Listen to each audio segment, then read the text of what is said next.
हमारी अपील है पूरी सोसाइटी के साथ, पूरे मुल्क के आवाम के सामने हम रखना चाहते हैं। हमने ये भी फैसला किया, आज डॉक्टर साहब एक चिट्ठी जाएगी, एक अर्जदाश हम भेजेंगे प्रेसिडेंट ऑफ इंडिया की खिदमत में।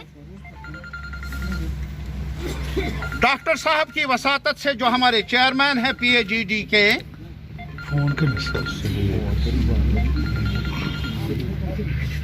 और उसमें हमने ये मुतालबा किया है कि इसकी तहकीकात होनी चाहिए, क्रेडिबल तहकीकात होनी चाहिए। ये नहीं कि मजिस्ट्रियल जिन्होंने किया, जिस इंतज़ामिया ने किया वही अब मुनसिब भी बने, वो हमें मंजूर नहीं।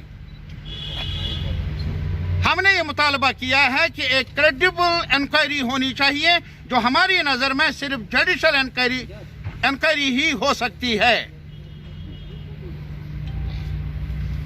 और जो गुनाहगार हैं, जिन्होंने ये जुर्म किया, उनको कैफियत किरदार तक कानून के दायरे में, कानून के शिकंजे में लाया जाना चाहिए। ये हमारा मुतालबा है, चाहे कोई कितने ही बड़े ओहदे पर क्यों ना हो। हमारी नजर में वो लॉ वायलेटर्स हैं, लॉ वायलेटर्स हैं। अगर कोई लॉ वायलेटर होता है, अभी कॉन्स्टिट्यूशन हमें बता रहा है, उन्हें सजा मिलनी चाहिए। और दूसरी बात ये कि यहाँ और ज्यादा अलमिया कई सालों से ये जारी है, कोई भी मरे एनकाउंटर के नाम पर, मिलिटेंसी के नाम पर।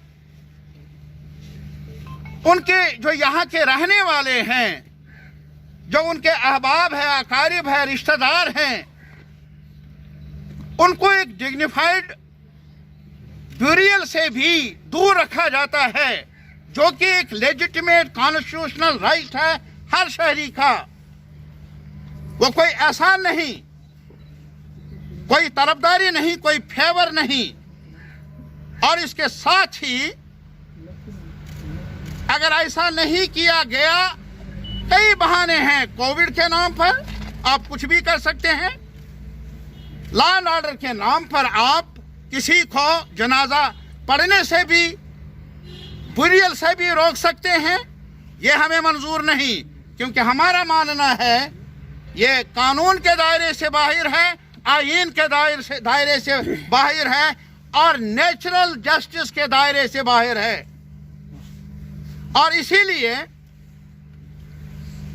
हमने ये फैसला किया। हमने ये भी चाहा था कि हम उन लवाकिन के पास जाकर ताज़ियत कर लें। डॉक्टर साहब की क़यादत में इन्होंने मुतल्ला किया, सिक्योरिटी जो मुहाफिज हैं उनको उन्होंने वापसी जवाब दिया कि इजाज़त नहीं है। बिल्कुल नहीं। ये आप जान सकते हैं कि हम उनके दुख में, हम कोई सियासी प्लेटफॉर्म सजाने की बात नहीं है यार, ये आंसू बांटने की बात है, शेयर करने, गम शेयर करने की बात है, ताज़ियत करने की बात है। हमने वो चाहा, लेकिन बहरहाल हमारी धड़कनें उन अहबाब के साथ है, उनके अकारिब के साथ है। ये दर्द सिर्फ हमें नहीं, ये दर्द हर शहरी के लिए है, हर शहरी के दिल में है। पूरे जम्मू कश्मीर में आज मातम है, और इसीलिए हमारा ये मानना है कि अगर ऐसी रविश जारी रही, हम प्रेसिडेंट ऑफ इंडिया से शायद अभी पार्लियामेंट मुनक्कद होने वाली है, डॉक्टर साहब, जनाब मसूदी साहब, लोन साहब वहाँ जाएंगे, अपोजिशन को भी, बाकी पार्लियामेंट मेंबरान को भी एतमाद में लेंगे। और इसके अलावा ये कोशिश कर लेंगे प्रेसिडेंट ऑफ इंडिया से भी मिलने की, और यहाँ की जो ये सूरत हाल है, अफसोसनाक सूरत हाल, उनको बाखबर भी कर लेंगे। हम हर दरवाजा खटखटाएंगे इस दर्द को बांटने के लिए, और इसमें अब कोई लातुलाल नहीं होना चाहिए कि जो बॉडीज हैं, जो मैयत हैं, उनके रिश्तेदारों के हवाले की जानी चाहिए। इसमें टाइम टेबल का सवाल नहीं होना चाहिए। और अगर एक और बात मैं कहना चाहता हूं अपने इन रहनुमाओं की तरफ से भी, यार सरकार से मुखातिब होकर बस करो, बस करो। और ये तारीख का एक सच्चाई है कि अगर कभी गिलास में पानी हो ज्यादा हो जाए तो गिलास से बाहर जाता है। सब्र का भी एक इस सब्र को खामोशी मत समझो, सब्र को शाइस्तगी नहीं समझते हैं आप लोग। यहां सारे पूरा कश्मीर अब समझ रहा है कि क्या कुछ हो रहा है, और एक साथ हमारे अंदर इख्तिलाफी राय भी हो सकता है, लेकिन हम एक साथ आवाज उठाएंगे कि हम कश्मीर को कब्रिस्तान बनने नहीं देंगे। ये हमारी राय है और हमारी अपील है सरकार से कि वो भी ये आवाज सुन ले, देर ना कर ले। नहीं, जुडिशल प्रोब का हमने सुना नहीं। Magisterial probe, sorry. अरे मैंने कहा, अगर आपने यार मैजिस्ट्रियल, वो तो यही अफसर है ना जिन पर उनका हुक्मनामा चलता है। अरे ये कहाँ का इंसाफ है कि जिनके खिलाफ इल्जाम है इस एडमिनिस्ट्रेशन के खिलाफ, वही खुद ही अपना मुहासबा कर ले। ये इंसाफ के तकाज़ों के मुताबिक नहीं। और इसीलिए हम कहते हैं यार, अभी हमारे मुल्क में कॉन्स्टिट्यूशन भी है, जुडिशल सिस्टम भी है। एक क्रेडिबल इंक्वायरी होनी चाहिए ताकि लोगों में एतमाद जिंदा रहे इन इंस्टीट्यूशंस पर। और इसीलिए हम मुतालबा करते हैं कि आम लोग भरोसा नहीं कर सकते हैं किसी इंक्वायरी को पर जब तक जुडिशल इंक्वायरी का ऐलान न हो, और वो भी टाइम बाउंड। ये भी कहा कि आज हमें जाना था लाहिकीन के पास, हमने रिक्वेस्ट किया, मना किया गया। यही तो हमने कहा। Tariq Amin sir, how do you see the state president saying that within 2 years they will, end militancy in Kashmir Valley? ये अगर तरीक़ाकार रहा जो कल हुआ तो मुझे कहना पड़ेगा कि I am so sad about it. Tariq Amin साहब, they will end the population, not the military. बातिल है वही मुनसिफ है आप ही की जुबान से, और you don't want to see the Kashmir as a graveyard. It already happened since last 3 decades. बनने वाले वो तो कब का बन चुका है। If I'm not wrong, जो रीजनलाइज हो रहा है, जम्मू के लोग यूनाइट हो रहे हैं और कश्मीर के पॉलिटिकल लीडर जो भी हैं, whosoever, whether it is Tariq Amin or somebody else, Masood साहब यहाँ पर है, कानून के दायरे में उन्होंने काम किया है। हमारे पॉलिटिकल लीडर्स इस काम में लगे हुए हैं to increase the members of their political parties rather than do some practical work on ground level. Just let me finish my question first. Inside meeting से किस तरह का हल होगा? कदगन अगर है, then what will be the solution? Okay, for a moment, if the political process will be started tomorrow or day after tomorrow, any guarantee that such type of genocides will be stopped? No, it's not the question of that. You see, you are don't shift this what we have placed before you. Please try to understand. There is a tragedy, a big tragedy has taken place, and that's why we have met, and we have conveyed it to you whatever our views are about that tragedy and other involved issues. But besides that, we are not here to discuss the political process. What kind of a political process? हम यहाँ आम शहरियों की लाशों पर कोई सियासी गर्मी हो, सियासी उथल पुथल हो, कम से कम हम लोग उसमें शामिल नहीं हैं.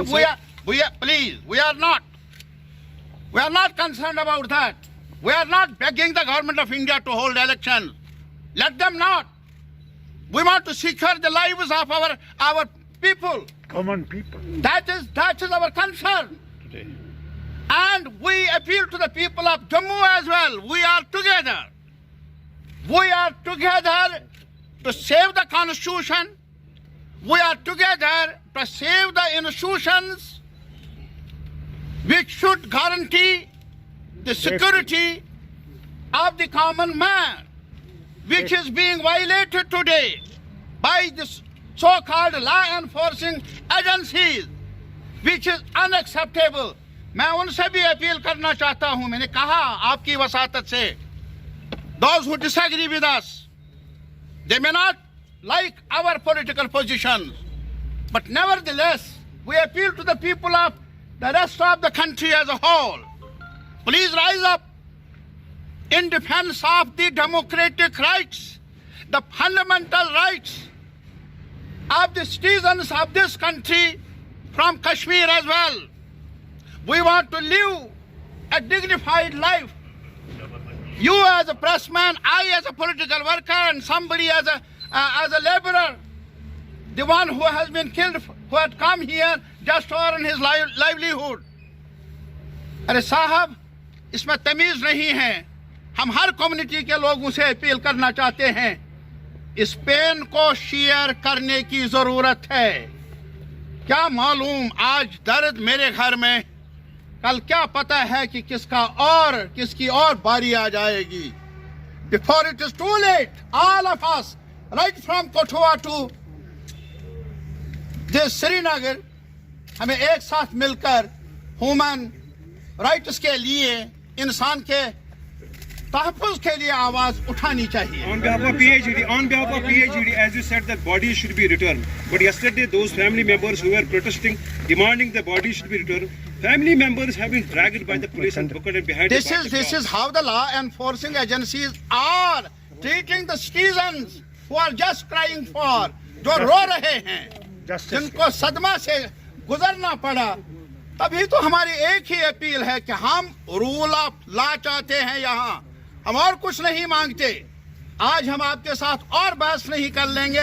सिर्फ एक ही सवाल कि कानून की हुक्मरानी चाहिए, कानून चाहिए जो तहफ़्फ़ुज़ दे सके आम शहरी को, छोटे को भी और बड़े को भी. साहब, अगर लवाकिन बॉडी मांग रही है, अगर उनको बॉडी नहीं मिलेगी तो PAGD का नेक्स्ट स्टेप क्या रहेगा? मैंने कहा नेक्स्ट स्टेप यही है कि आज ही जाएगी चिट्ठी प्रेसिडेंट ऑफ इंडिया को, और आज ही हमने ये भी गुजारिश की है जस्टिस साहब से कि वो और जो हमारे लीगल फ्रेटर्निटी के दोस्त हैं उनके साथ मशवरा करके हम सुप्रीम कोर्ट का दरवाजा भी खटखटाएंगे.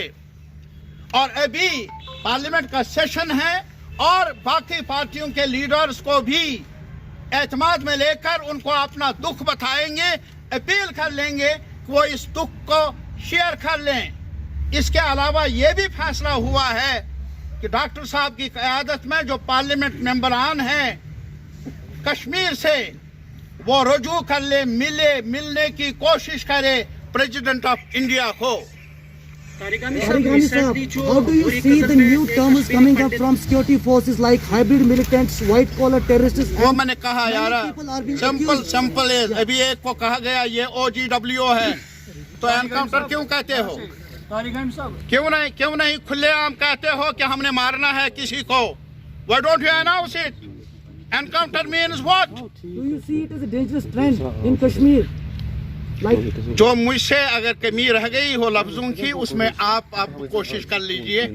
हमें जितना भी कहना था वो आपकी खिदमत में रखा. यार दर्द है, खतरा है, खतरनाक है, सब कुछ कहा. तो बहरहाल बहुत बहुत शुक्रिया आपका, बहुत बहुत शुक्रिया आपका.